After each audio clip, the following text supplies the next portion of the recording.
Mommy, my daughter whispered from the hallway, her voice thin as paper, I'm not allowed in my room anymore. Have you ever opened a door and realized your place in your own family had already been reassigned? My name is Avery Collins. I'm 32. When was the first time someone decided you were small enough not to deserve space? The door creaked inward, slow, like it was embarrassed for me. A warm, breathing shape rose and fell on my daughter's bed. My sister's dog. Curled exactly where my child slept.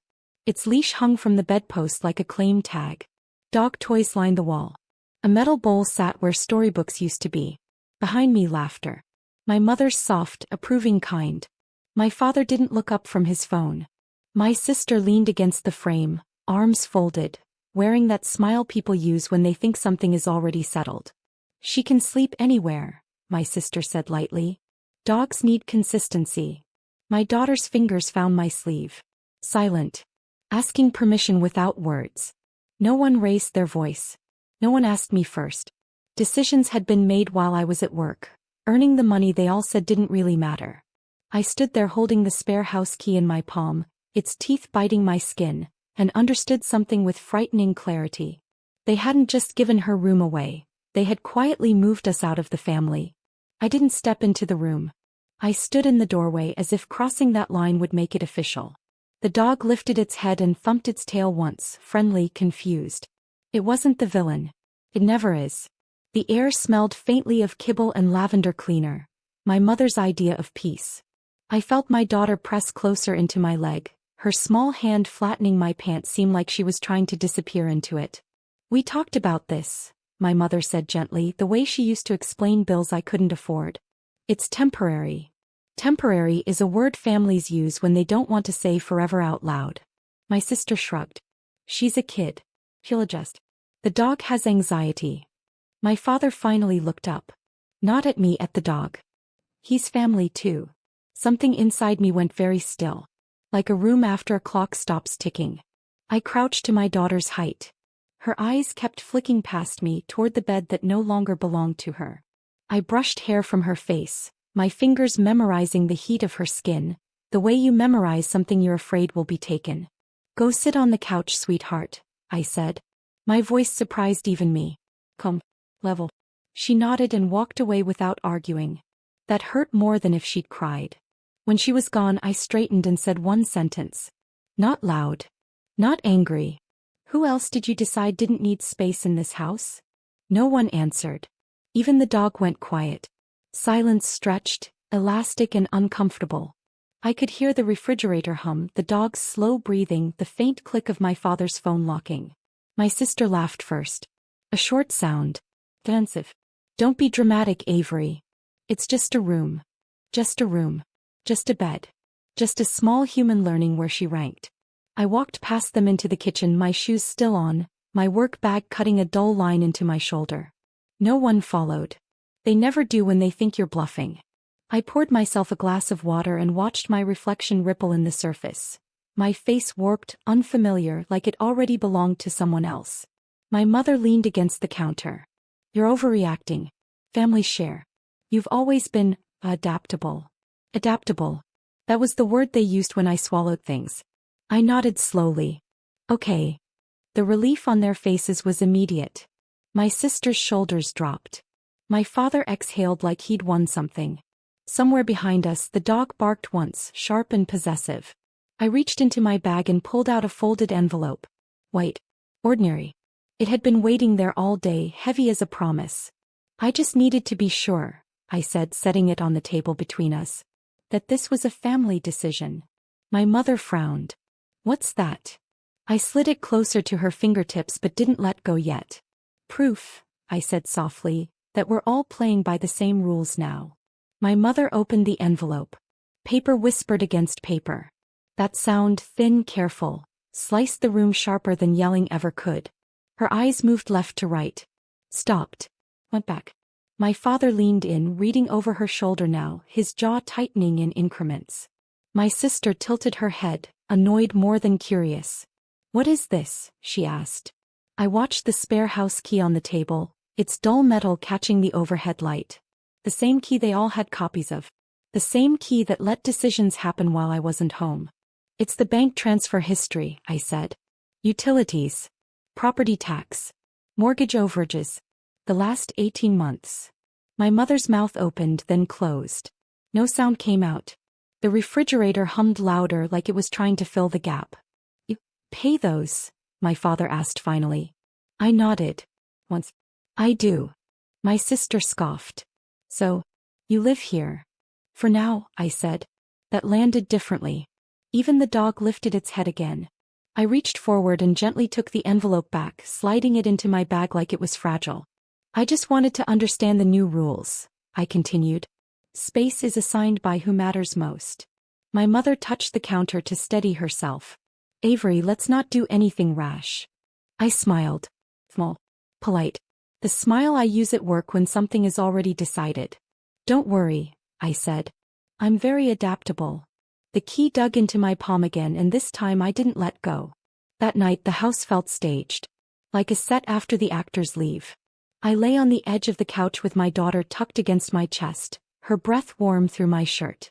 The television murmured to no one. From down the hall, I could hear the soft thud of the dog shifting on her bed. Each sound landed on my skin like a fingertip reminder. Mommy, my daughter whispered, almost asleep, did I do something wrong? I kissed the crown of her head.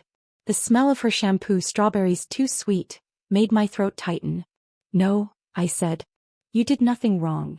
She nodded, trusting me with the kind of faith that should be illegal to break. In the kitchen, my parents spoke in low voices. Not whispers.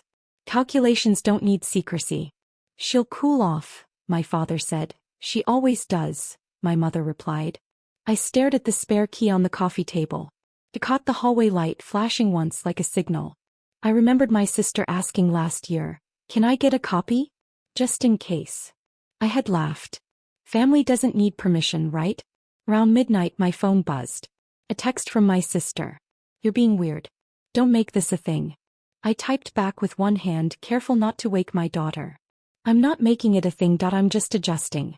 In the dark, the couch groaned as I shifted. The house answered with silence. And for the first time I didn't feel sad, I felt organized. Morning arrived without ceremony. No one mentioned the couch. No one mentioned the room. Silence had become policy. I made coffee and listened to the house wake up. The clink of a bowl, the dog's nails tapping down the hallway, my father clearing his throat like he was about to speak and then deciding not to. Sound tells the truth when people won't. My sister breezed in, already dressed. He slept great, she said, nodding toward the hallway. See? Problem solved. I stirred my coffee slowly. The spoon clicked against the mug. Once. Twice. I liked the rhythm. It felt like counting. At the table I opened my laptop. Not dramatically. Casually. The way adults do when they know where things are filed. My mother watched from the sink, her hands frozen in soapy water. What are you doing? She asked. Updating records, I said. I logged into the account they never asked about but always benefited from. The one my name was on. The one that paid for warmth, light, and the illusion of stability. I toggled settings. Confirm changes. Each click was quiet. Final. My sister frowned. Avery. I looked up at her then. Really looked. You said she could sleep anywhere. The dog barked once, sharp, territorial. My daughter appeared in the doorway, clutching her backpack, eyes moving between faces. The house seemed to hold its breath. So can I finished. No one moved. My mother's hands slipped into the sink, water splashing over the counter like a small accident no one admitted to. My father stared at the laptop as if it might argue back. My sister crossed her arms, defensive again, but there was a tremor there now, uncertainty cracking the varnish. You can't just, my father began. I can, I said gently. I did. I closed the laptop and slid it into my bag. The zipper sounded too loud in the quiet kitchen. The dog whined, confused by the shift in air, by the way humans change rules without explaining them. My mother stepped closer. Avery, this is your home. I tilted my head. Is it? She didn't answer. I walked down the hall and stopped at my daughter's door. The door. I didn't go in. I didn't need to. The spare key in my pocket felt warmer now, like it understood its job. From behind me, my sister said softer, "You're really doing this over a room?" I turned. Met her eyes. No, I said. I'm doing this over what you thought she was worth. My daughter slipped her hand into mine. Thought. Certain. Behind us the house exhaled, long, uneasy. And somewhere in that breath I knew the next conversation would change everything. We left before anyone thought to stop us. The morning air outside felt thinner, like a truth finally spoken. I strapped my daughter into the car, her legs swinging, backpack bumping the door once. The sound echoed, small but decisive. Through the front window I could see them standing there. My parents frozen, my sister's mouth moving without sound, the dog pacing restless in a room that was never his. I placed the spare house key on the hood of the car. It clinked softly, the same soft sound it made when I first trusted them with it. I didn't look back when I picked it up and slid it into my pocket. Some things don't get returned. They get retired. In the weeks that followed, no announcements, no speeches, utility bills found new names. Phone calls went unanswered. Not as punishment. As alignment. Silence when chosen is a language. My sister left voicemails. Apologies shaped like excuses. My mother sent messages that ended with question marks instead of accountability. I didn't reply. I didn't need to. My daughter slept in her own bed again, in a place where no one debated her worth. One night she asked, "Mommy, are we still family?" I looked at her, at the quiet room, at the space that was finally ours. "Yes," I said. "We are." And that was enough.